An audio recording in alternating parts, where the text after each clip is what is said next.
أعوذ بالله من الشيطان الرجيم بسم الله الرحمن الرحيم وقالوا يا أيها الذي نزل عليه الذكر إنك لمجنون لو ما تأتينا بالملائكة إن كنت من الصادقين ما ننزل الملائكة إلا بالحق وما كانوا إذا منظرين إنا نحن نزلنا الذكر وإنا له لحافظون صدق الله العظيم رب اشرح لي صدري ويسر لي أمري واحلل عقدة من لساني يفقهوا قولي رب زدني علما رب زدني علما رب زدني علما اللهم صل على سيدنا ومولانا محمد وعلى آل محمد وبارك وسلم. بزرگان محترم، اس وقت سورۃ الحجر کی کل 4 آیتیں آپ کی خدمت میں پیش کی گئی ہیں. آیت نمبر 6، 7، 8 اور 9. اللہ رب العالمین کا فرمان ہے وَقَالُوا يَا أَيُّهَا الَّذِي نُزِّلَ عَلَيْهِ الذِّكْرُ إِنَّكَ لَمَجْنُونَ، اور کفر کرنے والے کہتے ہیں اے وہ شخص جس پر قرآن اتارا گیا ہے تم تو دیوانہ ہو. اگر تم سچے ہو تو ہمارے پاس فرشتے کیوں نہیں لے آتے؟ ہم فرشتوں کو فیصلہ کے ساتھ ہی اتارتے ہیں اور اس وقت ان کو مہلت بھی نہیں ملتی. ہم ہی نے قرآن اتارا ہے اور یقیناً ہم خود اس کے نگہبان ہیں، اس کے محافظ ہیں. بزرگان محترم، اللہ تبارک و تعالی نے کفار مکہ کے چند اعتراضات جو بہت مشہور تھے اور ان کی بیہودہ باتیں جو کافی مکے میں معروف تھی، انہی میں سے ایک بات یہ بھی تھی کہ وہ حضور پاک سرور کونین صلی اللہ علیہ وسلم کے متعلق یہ کہا کرتے تھے کہ یہ محمد نعوذ باللہ من ذالک یہ دیوانہ اور مجنون ہو گیا ہے. وَقَالُوا يَا أَيُّهَا الَّذِي نُزِّلَ عَلَيْهِ الذِّكْرُ إِنَّكَ لَمَجْنُونَ. اور کفر کرنے والے کہتے ہیں کہ اے وہ شخص جس پر قرآن اتارا گیا ہے تم تو دیوانہ ہو. حضور پاک صلی اللہ علیہ وسلم قرآن کریم کی آیات ان کے سامنے پیش کرتے، انہیں اسلام کی دعوت دیتے اور ایک اللہ وحدہ لا شریک لہ کی ذات کی طرف بلاتے، اس کی عبادت کا حکم دیتے، تو یہ مشرکین مکہ آقا صلی اللہ علیہ وسلم کا مذاق اڑاتے اور یہ کہتے انک لمجنون، یقیناً تو دیوانہ ہو گیا ہے. لو ما تأتینا بالملائکۃ ان کنت من الصادقین. ان کے چند مطالبات تھے، ان میں سے ایک مطالبہ وہ کثرت کے ساتھ کیا کرتے تھے کہ اگر تم سچے ہو اور واقعتاً تم اللہ کے نبی ہو تو ہمارے پاس فرشتے کیوں نہیں آ جاتے، فرشتوں کو کیوں نہیں بلا دیتے؟ فرشتے آ کر کے وہ گواہی دیتے اور یہ کہتے کہ یہ محمد ہیں، یہ اللہ کے نبی ہیں، ان پر اللہ کا کلام اتر رہا ہے، تم ان کو فالو کرو، ان کی تابع داری کرو، ان کی باتوں کو مانو تو ہم یقیناً مان لیتے. فرشتوں کو کیوں نہیں بلا دیتے آپ؟ اس طریقے سے وہ چند باتیں اللہ کے نبی صلی اللہ علیہ وسلم کے خلاف کرتے تھے اور حضور پاک صلی اللہ علیہ وسلم کو تکلیف پہنچانے کی کوشش کرتے تھے۔ ما ننزل الملائکۃ الا بالحق وما كانوا اذا منذرین۔ اللہ تبارک و تعالی نے تیسری آیت میں ان کے اعتراضات کا جواب دیا ہے، اور ان کا جو مطالبہ تھا کہ اگر تم واقعی نبی ہو تو فرشتوں کو بلا دو، فرشتے آئیں اور آ کر کے وہ گواہی دیں کہ تم واقعی میں اللہ کے نبی ہو تو ہم نبی تسلیم کر لیں گے۔ اللہ رب العالمین فرماتے ہیں ما ننزل الملائکۃ الا بالحق وما كانوا اذا منذرین، کہ ہم فرشتوں کو فیصلہ کے ساتھ ہی اتارتے ہیں اور اس وقت ان کو مہلت بھی نہیں ملتی۔ یعنی یہ مکہ والے جو بار بار مطالبہ کرتے ہیں کہ آپ اگر واقعی میں اللہ کے نبی ہیں اور آپ اپنے دعوے میں بالکل سچے ہیں تو فرشتوں کو لا دیجئے، وہ فرشتے آئیں اور آپ کی طرف سے گواہی دیں تو ہم آپ کو اللہ کا نبی تسلیم کر لیں گے۔ اللہ رب العالمین فرماتے ہیں جواب دیتے ہوئے کہ یہ ان کو معلوم نہیں ہے کہ جب ہم فرشتوں کو اتارتے ہیں تو فرشتے یوں ہی نہیں آتے، بلکہ اللہ کی طرف سے عذاب کا فیصلہ لے کر کے آتے ہیں، اور جب فرشتے آتے ہیں اللہ کا عذاب لے کر کے تو پھر اس وقت کسی کو ذرہ برابر موقع نہیں ملتا ہے کہ وہ توبہ کر سکیں اور اللہ کے عذاب سے اپنے آپ کو بچا سکیں۔ یعنی فرشتے اتار دیے جائیں اور پھر یہ لوگ ایمان نہ لائیں تو پھر اللہ کا عذاب یقیناً نازل کر دیا جاتا ہے، انہیں ذرہ برابر مہلت نہیں ملتی، اور نتیجہ یہ ہوتا ہے کہ نام و نشان تک مٹ جاتا ہے۔ جیسے کہ پچھلے اقوام کے حالات سامنے ہے، ان کی تاریخ سامنے ہے۔ قوم عاد، قوم ثمود اور دوسری تمام اقوام نے جب نبیوں کا انکار کیا اور ان سے مطالبات کیے اور یہ کہا کہ آپ یہ کر دیجئے، یہ کر دیجئے، ہم آپ کو نبی تسلیم کر لیں گے، اور جب نبیوں نے ان کے مطالبات پورا کر دیے اور پھر قوموں نے انکار کیا تو نتیجہ یہ ہوا کہ اللہ کے سخت عذاب نے ان قوموں کو آ کر پکڑ لیا اور وہ قومیں تباہ و برباد ہو گئیں، ان کا نام و نشان دنیا سے مٹ گیا، جبکہ وہ بڑی مضبوط قومیں تھی۔ تو اللہ تبارک و تعالی مہلت دیتے ہیں کہ شاید یہ ایمان لے آئیں، ورنہ اگر انہیں مہلت نہ دی جائے اور ان کے مانگے ہوئے مطالبات کو پورا کر دیا جائے تو یقیناً یہ ایمان لانے والے نہیں ہیں، اور پھر نتیجہ یہ ہوگا کہ یہ سب کے سب اللہ کے عذاب میں گرفتار کر لیے جائیں گے۔ اللہ فرماتے ہیں اِنَّا نَحْنُ نَزَّلْنَا الذِّكْرَ وَإِنَّا لَهُ لَحَافِظُونَ۔ اس آخر آیت کے اندر اللہ تبارک و تعالی نے قرآن مقدس کے تعلق سے کفار کا جو مطالبہ تھا کہ اس قرآن کے لیے آپ کوئی دلیل اور ثبوت پیش کر دیں۔ ایک تو آپ اپنی ذات پر ثبوت پیش کریں کہ آپ اللہ کے نبی ہیں، اور دوسرے یہ کہ جس کلام کے بارے میں آپ کا دعویٰ ہے کہ یہ کلام اللہ کا کلام ہے اور اللہ کی طرف سے نازل کرتا ہے، تو اس کے اوپر کیا دلیل ہے؟ آپ کوئی معجزہ ظاہر کریں جس سے ثابت ہو جائے کہ یہ قرآن حقیقتاً اللہ کا کلام ہے۔ اللہ تبارک و تعالی نے ان کے اس مطالبہ کے تعلق سے مختلف آیتوں میں چیلنج پیش کیا اور کہا کہ اگر اس قرآن کو تم اللہ کا کلام تسلیم نہیں کرتے ہو تو ایک کام کرو کہ اس جیسا قرآن تم بھی لا کر کے پیش کر دو۔ پورا قرآن نہیں بنا سکتے تو کم سے کم ایک دو آیتیں، ایک سورہ بنا کر کے پیش کرو، یا ایک آیت کو بنا کر کے پیش کر دو۔ اور اللہ نے یہ بھی کہا قُلْ لَئِنِ اجْتَمَعَتِ الْإِنسُ وَالْجِنُّ عَلَىٰ أَن يَأْتُوا بِمِثْلِ هَٰذَا الْقُرْآنِ لَا يَأْتُونَ بِمِثْلِهِ وَلَوْ كَانَ بَعْضُهُمْ لِبَعْضٍ ظَهِيرًا۔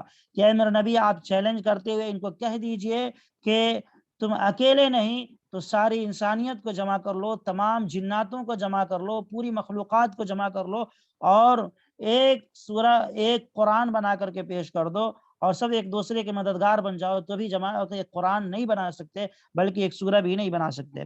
تو یہ قرآن کا خود ایک معجزہ ہے کہ کوئی قرآن کا چیلنج آج تک قبول نہیں کیا اور قرآن کا مثل کوئی بنا نہیں سکا۔ اور دوسرا معجزہ اللہ نے اس قرآن کے اندر خود اس آیت کے اندر ذکر فرمایا ہے۔ اللہ فرماتے ہیں کہ ہم نے ہی قرآن کو اتارا ہے اور یقیناً ہم ہی اس کی حفاظت کرنے والے ہیں۔ وَإِنَّا لَهُ لَحَافِظُونَ، اور ہم ہی اس کے نگہبان ہیں، ہم خود اس کے نگہبان ہیں۔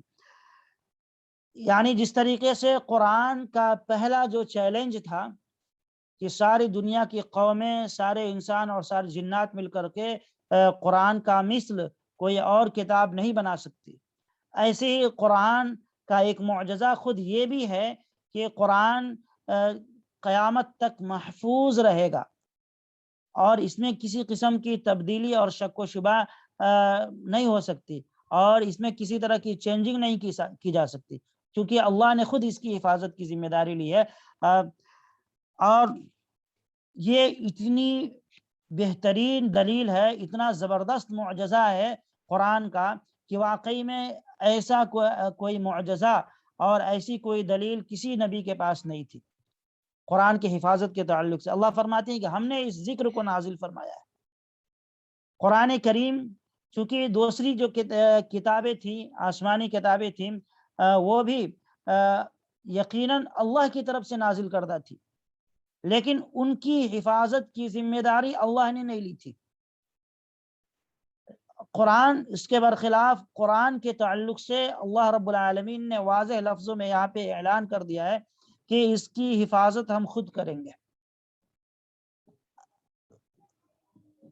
حضرت امام قرطبی رحمۃ اللہ علیہ نے حفاظت قرآن کے تعلق سے ایک بڑا دلچسپ واقعہ نقل فرمایا ہے، معارف القرآن کے اندر ہے وہ واقعہ، کہ امیر المؤمنین مامون کے دربار میں بڑے بڑے علماء، صلحاء اور دنیا کے بڑے بڑے اہل دماغ اور عقل والے ہر وقت موجود رہتے تھے، اور مامون کے دربار میں ہمیشہ آپس میں مسائل پر بحث و مباحثہ ہوتا رہتا تھا، مذاکرے ہوتے رہتے تھے، اور اس مجلس میں مامون کے دربار میں تمام دنیا کے اہل علم کو آنے کی اجازت تھی، ہر مذہب کے لوگ اس بحث میں شریک ہو سکتے تھے، اجازت تھی۔ ایک روز ایسا ہوا کہ اس مجلس میں ایک یہودی آ گیا جو شکل و صورت اور لباس وغیرہ کے اعتبار سے ایک نہایت بڑا پڑھا لکھا اور سمجھدار آدمی معلوم ہوتا تھا۔ جب اس کی بات کرنے کی باری آئی تو اس نے نہایت ہی عقل مندی کے ساتھ گفتگو کیا، اور بڑی فصاحت اور بلاغت کے ساتھ اس نے اپنی بات پیش کی، بڑے اچھے زبان میں اس نے گفتگو کی۔ جب مجلس ختم ہو گئی اور تمام علماء اور دوسرے دانشوران جانے لگے تو مامون نے اس آدمی کو بلایا اور قریب بیٹھا کر کے پوچھا، کیا تم اسرائیلی ہو، یعنی تم یہودی ہو؟ اس نے کہا ہاں میں یہودی ہوں۔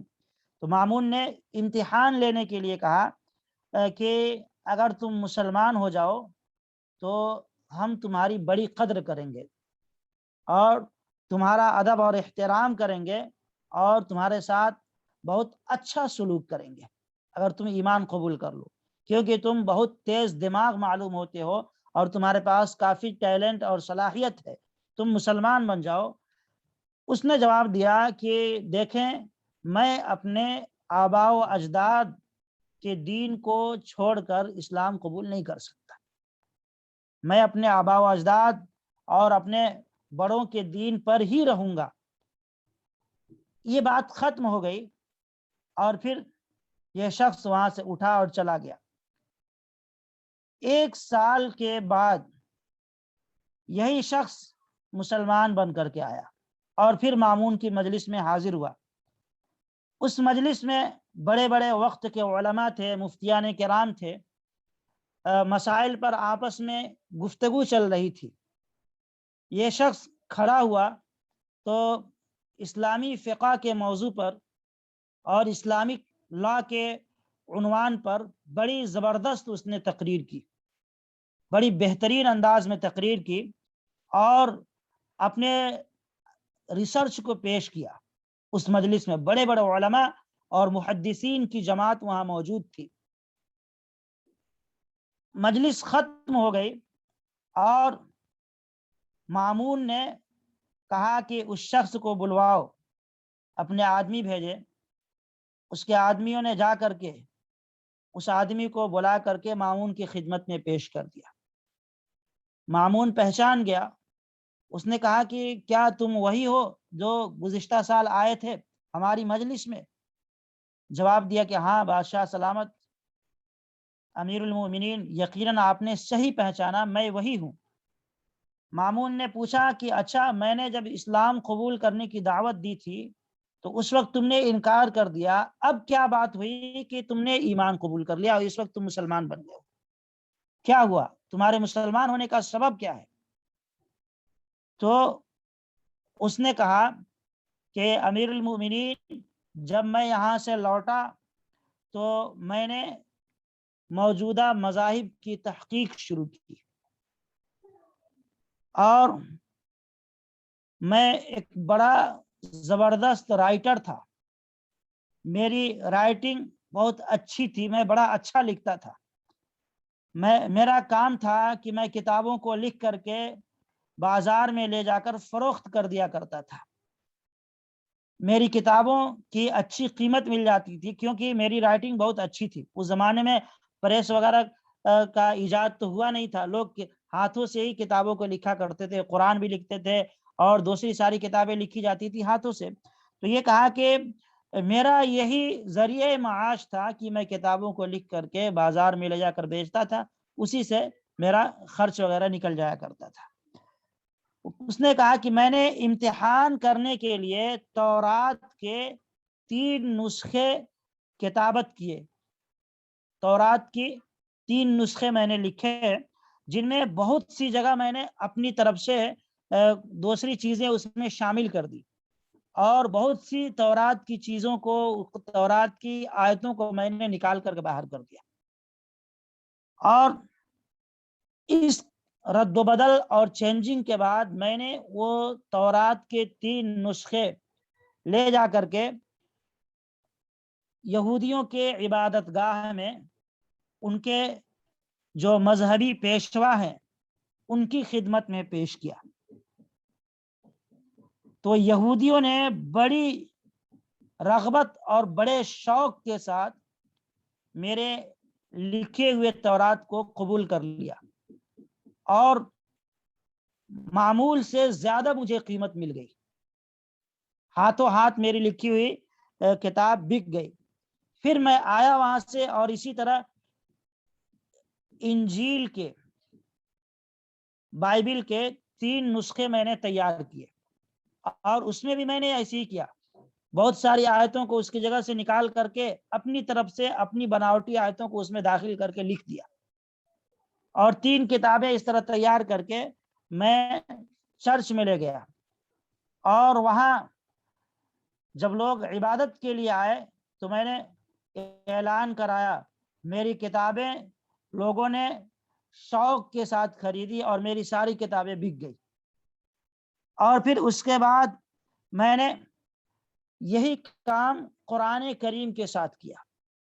قرآن کریم کے 3 نسخے میں نے اپنے ہاتھ سے لکھے، بہت ساری آیتوں کو اس میں سے نکال دیا اور اپنی طرف سے بہت ساری آیتیں بنا کر کے، چونکہ اس کی زبان عربی تھی، گرچہ یہودی تھا اور عرب کا رہنے والا تھا، اس علاقے کا رہنے والا تھا، تو اس نے کہا کہ میں نے بہت ساری آیتیں اپنی طرف سے بنائی اور قرآن کے اندر داخل کر دی اور بڑے خوبصورت ڈیزائن کے ساتھ اس کو لے کر میں جب فروخت کرنے کے لیے گیا تو میں جس کے پاس لے گیا تو فوراً جب بھی کوئی لیتا تھا تو اس کو الٹ پلٹ کر کے دیکھتا تھا، جب بھی دیکھتا تھا تو جس آدمی کے پاس بھی لے گیا اس نے کھول کر کے دیکھا ادھر ادھر سے تو اس کو کچھ کمی بیشی نظر آئی، اس نے فوراً واپس کر دیا۔ یہاں تک کہ میں بازاروں میں لے کر کے گیا، کیونکہ بازار میں زیادہ پڑھے لکھے لوگ نہیں رہتے ہیں، تو میں نے سوچا کہ شاید میری کتاب بازار میں کوئی خرید لے۔ میں بازار میں گیا اور وہاں بھی بغداد کے اندر میں نے لوگوں کو اپنے ہاتھ سے لکھا ہوا قرآن دکھلایا. ڈیزائن تو بڑا خوبصورت تھا, رائٹنگ بڑی خوبصورت تھی, لیکن چند لوگوں نے ادھر ادھر سے دیکھا, چند ورق دیکھے, چند صفحات پڑھے اور پھر میری کتاب مجھے واپس کر دی. اب اس کے بعد مجھے پورا یقین ہو گیا کہ یہ اللہ کا کلام ہے اور یہ کتاب بالکل محفوظ ہے, اس میں کسی قسم کی تبدیلی کی گنجائش بالکل نہیں ہے. کوئی چاہ کر کے بھی, کوشش کر کے بھی اس کے اندر تبدیلی نہیں کر سکتا, کیونکہ اللہ رب العالمین نے اس کی حفاظت کی ذمہ داری خود لی ہے. تو عزیزان محترم, آپ اندازہ کریں کہ جس کتاب کی ذمہ داری حفاظت کی خود رب العالمین نے لی ہو, کیا دنیا کی کوئی طاقت اس کے اندر تبدیلی کر سکتی ہے؟ ہرگز نہیں کر سکتی. 1400 سال کا زمانہ گزر گیا قرآن کریم کے نزول کا, لیکن آج تک ایک زبر زیر کی تبدیلی نہیں ہوئی ہے, اور ساری دنیا میں اس وقت سب سے زیادہ بیچی جانے والی کتاب قرآن کریم ہے, اور مختلف جگہوں سے قرآن چھپ رہا ہے, لیکن کہیں بھی کوئی تبدیلی ذرہ برابر فرق نہیں ہے. حالانکہ اس کے علاوہ جو دوسرے مذاہب کی کتابیں ہیں, آپ دیکھیں الگ جگہ سے چھپی ہے تو اس کے اندر الگ چیزیں ہیں, دوسری جگہ سے چھپی ہے اس کے اندر الگ چیزیں ہیں. آپ ہندو مذہب کی کتابیں لے لیں, گیتا اگر وہ گورکھپور سے چھپی ہے گیتا پریس سے, اس کے اندر کچھ اور باتیں ہیں. وہی کتاب اگر ممبئی سے چھپی ہے اس کے اندر کچھ اور باتیں, تھوڑی سی تبدیلی ضرور مل جاتی ہے. لیکن قرآن مقدس ایسی واحد کتاب ہے دنیا کے اندر جس کے اندر تبدیلی ممکن ہی نہیں ہے, کیونکہ اللہ نے خود اس کی حفاظت کی ذمہ داری لی ہے. اچھا, اس کے علاوہ ایک اور بات میں آپ کی خدمت میں پیش کرتا چلوں کہ قرآن کریم کے علاوہ دوسری جتنی کتابیں آسمانی ہیں, توریت ہو یا زبور ہو یا انجیل ہو یا اور جو صحیفے ہیں دوسرے انبیاء کرام کے جو صحائف تھیں, ان کو اللہ نے تو نازل کیا, لیکن ان کی حفاظت کی ذمہ داری اللہ نے نہیں لی تھی, بلکہ ان کی حفاظت کی ذمہ داری اللہ نے خود ان قوموں کے سر پر ڈال دی تھی. یہ کتاب ہم نے نازل کیا, اب اس کی حفاظت خود آپ کریں. دیکھیے, آپ قرآن کریم کی آیت ہے بما استحفظوا من کتاب اللہ, اللہ رب العالمین نے 6 پارے کے اندر یہ آیت ہے کہ اللہ کہتے ہیں کہ ان کتابوں کی ذمہ داری خود یہود و نصارہ کو دی گئی تھی. بما استحفظوا من کتاب اللہ, کہ کتاب اللہ یعنی توریت اور انجیل کی حفاظت کی ذمہ داری خود ان کو سونپ دی گئی تھی. یہود و نصارہ کے کاندھوں پر یہ ذمہ داری ڈالی گئی تھی کہ وہ لوگ خود اس کی حفاظت کریں. یہی وجہ ہوئی کہ جب یہود و نصارہ نے حفاظت کا فریضہ جب تک انجام دیا وہ کتابیں محفوظ تھیں, اور جب حفاظت کے فریضے سے وہ غافل ہو گئے تو یہ کتابیں مسخ ہو گئی اور ان کتابوں میں تحریف کر دی گئی. بالآخر اصلی کتاب آج دنیا میں ہے ہی نہیں, اصلی کتاب آج کہیں بھی دنیا میں نہیں ہے. آپ پوری دنیا میں اصلی توریت ڈھونڈ لیں اور اصلی انجیل ڈھونڈ لیں, آپ کو کہیں نہیں ملے گی. حالت یہ ہو گئی کہ کتاب ہی بالکل چینج کر دی گئی. اس کے برخلاف قرآن مقدس کہ 1400 سال سے زیادہ کا لمبا عرصہ گزر گیا, لیکن جوں کا توں قرآن آج بھی محفوظ ہے.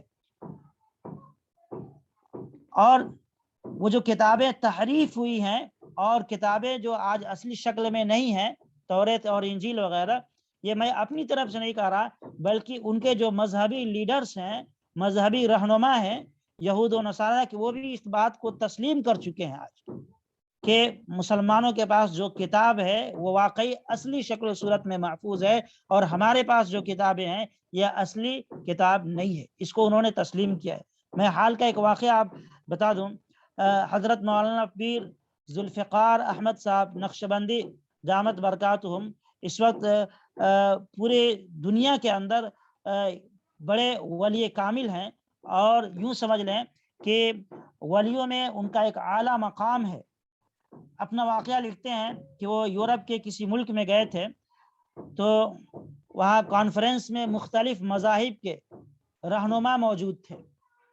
تو ایک سیشن کے اندر آپس میں ان لوگوں نے کہا کہ کل ہم لوگ ایک مجلس اس کے اوپر منعقد کریں گے کہ جس کے پاس جو آسمانی کتاب ہے، جو مذہبی کتاب ہے، اس میں سے کچھ حصہ وہ پڑھ کر سنائے گا اور اس کو سمجھائے گا. کل کی مجلس اس کے اوپر ہوگی.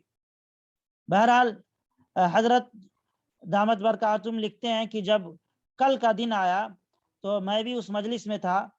سارے مذاہب کے لوگوں نے مجھ سے فرمائش کی کہ پہلے آپ شروع کریں. تو چونکہ پہلے دن کہہ دیا گیا تھا کہ جس کے پاس جو مذہبی کتاب ہے وہ مذہبی کتاب وہ پڑھے گا. تو میں نے سورہ فاتحہ کی تلاوت کی، پھر انگلش میں اس کا ترجمہ کیا، اس کے مطلب سمجھائے. تو اب کہتے ہیں کہ میرے بعد ایک یہودی کی باری آئی. اس نے توریت کو پڑھنا شروع کیا. حضرت نے کہا کہ میں نے فوراً اس کو ٹوکا اور کہا کہ بھائی آپ توریت پڑھ رہے ہیں، کس زبان میں پڑھ رہے ہیں؟ اس نے کہا انگلش میں پڑھ رہا ہوں. تو حضرت نے کہا کہ کل مجلس میں بات ہوئی تھی کہ جس کے پاس جو کتاب ہے اصلی وہ کتاب پڑھے گا. تو آپ کی کتاب توریت تو عبرانی زبان میں نازل ہوئی تھی، نہ کہ انگلش میں. آپ عبرانی زبان میں پڑھیں، انگلش میں کیوں پڑھ رہے ہیں؟ تو اب وہاں جو دوسرے مذاہب کے پیشوا موجود تھے، جو خصوصاً جو عیسائی حضرات تھے، تو انہوں نے بھی کہا کہ بھائی ہمارے پاس تو اصلی شکل میں موجود نہیں ہے انجیل، اس کا ٹرانسلیشن موجود ہے انگلش میں، اصلی زبان میں نہیں موجود ہے. تو اس وقت بیک زبان تمام مذہبی رہنماؤں نے یہ اعتراف کیا کہ واقعی میں اس وقت مسلمانوں کے علاوہ کسی کے پاس اوریجنل اللہ کا کلام نہیں ہے. اس بات کو تسلیم کیا. تو عزیزان محترم، یہ قرآن خود ایک معجزہ ہے کہ اس کے اندر ذرہ برابر کوئی تبدیلی نہیں ہوئی ہے. اور دنیا کے اندر باطل طاقتوں نے اس پر بڑا کام کیا ہے اور لاکھوں کروڑوں روپے خرچ کر کے انہوں نے کوشش کی کہ قرآن کے اندر کچھ تحریف کر دیا جائے، کچھ تبدیلی کر دی جائے، لیکن ایسا نہیں ہو سکا. اور آج بھی جو لوگ اس بات کی کوشش کرتے ہیں کہ قرآن کی کچھ آیتوں کو نکال دیں اور ایک نیا قرآن ہم بنا کر کے پیش کریں، ان کے اس قرآن کے مارکیٹ میں آنے سے پہلے ہی امت ان کو ریجیکٹ کر دیتی ہے، قبول نہیں کرتی. ساری دنیا کے مسلمان ریجیکٹ کر دیتے ہیں. ابھی حال میں آپ دیکھ لیں، وسیم رضوی صاحب ہیں، انہوں نے ہنگامہ کھڑا کیا قرآن کے خلاف اور اپنا ایک قرآن پیش کیا. امت نے بیک زبان اور بیک اعلان ان کے اس کتاب کو ریجیکٹ کر دیا اور اسے تسلیم نہیں کیا. تو یہ قرآن کا ایک زندہ جاوید معجزہ ہے کہ کوئی اس کے اندر تبدیلی نہیں ہو سکتی. اچھا، یہ قرآن کی حفاظت کی جو بات ہو رہی ہے، یہ صرف قرآن کے الفاظ کی حفاظت کی بات نہیں ہے. قرآن کے الفاظ کے ساتھ ساتھ قرآن کے معانی بھی محفوظ ہیں. اور آپ جانتے ہیں قرآن کے معانی اور مطالب کو اللہ کے نبی صلی اللہ علیہ وسلم نے اپنے لفظوں میں بیان کیا ہے. بہت ساری آیتوں کی تفسیر خود اللہ کے نبی صلی اللہ علیہ وسلم نے بتلائی. صحابہ کرام بار بار پوچھا کرتے تھے اللہ کے نبی یہ آیت ہے اس کا مطلب کیا؟ حالانکہ صحابہ کرام بھی عربی جانتے تھے، لیکن پھر بھی اللہ کے نبی صلی اللہ علیہ وسلم سے پوچھا کرتے تھے. تو اللہ کے نبی صلی اللہ علیہ وسلم بعض دفعہ وضاحت کرتے تھے، آیتوں کی تفسیر کرتے تھے. تو جب قرآن محفوظ ہے تو قرآن کے ساتھ ساتھ اس کے معانی اور مطالب بھی محفوظ ہیں.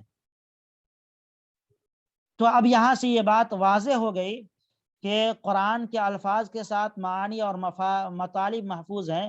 تو معانی اور مطالب صحیح انداز میں کس نے بیان کیا؟ اللہ کے نبی صلی اللہ علیہ وسلم نے بیان کیا. تو وہی حدیث ہے. تو قرآن کے ساتھ ساتھ حدیث بھی محفوظ ہو گئی، اس کے اندر بھی کوئی چینجنگ نہیں ہو سکتی. تو اس طریقے سے قرآن کے ساتھ ساتھ جو قرآن کے معانی ہیں، مطالب ہیں، جن کو اللہ کے نبی صلی اللہ علیہ وسلم نے بیان فرمایا ہے، ان کو بھی اللہ نے محفوظ کر دیا ہے. کیونکہ ایسا نہیں ہو سکتا کہ الفاظ محفوظ ہوں اور معانی محفوظ ہوں، ایسا ہو ہی نہیں سکتا. جب الفاظ محفوظ رہیں گے تو معانی بھی محفوظ رہیں گے. بہرحال اب قرآن کے جو معانی محفوظ ہیں تو علماء نے ان کو محفوظ کیا ہے. محدثین نے، فقہا نے معانی کی حفاظت کی ہے. کتابیں لکھی ہیں، تشریحات کی ہیں، اور حضور پاک صلی اللہ علیہ وسلم کے اقوال کو پیش کیا ہے، فلاں آیت میں حضور پاک صلی اللہ علیہ وسلم کی یہ تفسیر تھی، یہ اللہ کے نبی صلی اللہ علیہ وسلم نے مطلب بیان فرمایا ہے۔ تو آپ دیکھ لیں قرآن کی حفاظت تو ایک اس طریقے سے ہوئی کہ کوئی قرآن کے اندر تبدیلی نہیں کر سکتا، اور قرآن کی ایک حفاظت اس طریقے سے ہوئی کہ علماء نے اور محدثین نے قرآن کے معنی کو اور مطالب کو حدیثوں کی شکل میں محفوظ کر دیا، اور قرآن کی ایک ظاہری حفاظت کا سلسلہ اللہ نے اس طور پر جاری کر دیا کہ قرآن کی حفاظت کو اللہ رب العالمین نے ایک معجزاتی طور پہ یہ ڈال دیا کہ لوگوں کے سینے کے اندر اس کو محفوظ کر دیا۔ اور آپ کو حیرت ہوگی کہ آج 8 سال 9 سال کے بچے بھی حافظ ہیں، اور ایک دو کی تعداد بھی نہیں بلکہ دنیا کے اندر لاکھوں کی تعداد میں موجود ہے، اور یہاں تک کہ بچوں کے علاوہ بوڑھے بھی قرآن کا حافظ بن رہے ہیں، 80 سال کی عمر والے بھی قرآن کا آج حفظ کر رہے ہیں۔ تو یہ قرآن کی حفاظت کا ایک ذریعہ یہ بھی ہے، اور واقعی میں ایک معجزہ ہے۔ قرآن کے علاوہ کوئی اور کتاب دنیا کے اندر آپ کو نہیں ملے گی جس کے لوگ اتنے کثیر تعداد میں حافظ ہوں۔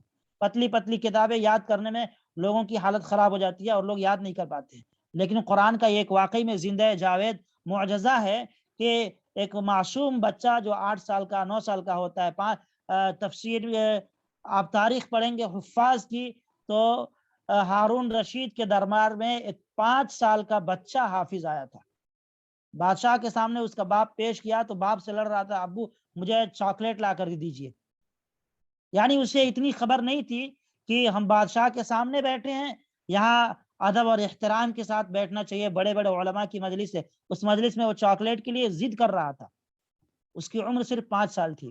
تو آپ اندازہ کریں کہ قرآن ایک ایسا معجزہ ہے کہ معصوم بچوں کے ذہنوں میں اللہ اس کو بیٹھا دیتے ہیں۔ تو بہرحال یہ قرآن کی حفاظت کی بات چل رہی تھی۔ اب ایک بات اور واضح کر دوں کہ قرآن کے تعلق سے کہ قرآن وہی ہے جو عربی کے اندر لکھا ہوا ہے، جو کتاب کی شکل میں موجود ہے، عربی کے اندر عربی زبان میں ہے، اللہ کا کلام وہی ہے، اور اسی کی حفاظت کی ذمہ داری اللہ نے لی ہے۔ اس سے یہ مسئلہ معلوم ہو گیا کہ بہت سارے لوگ جو قرآن کو کسی دوسری زبان میں ٹرانسلیٹ کر دیتے ہیں اور کہتے ہیں کہ یہ بھی قرآن ہے، اس کا قرآن کہنا غلط ہے۔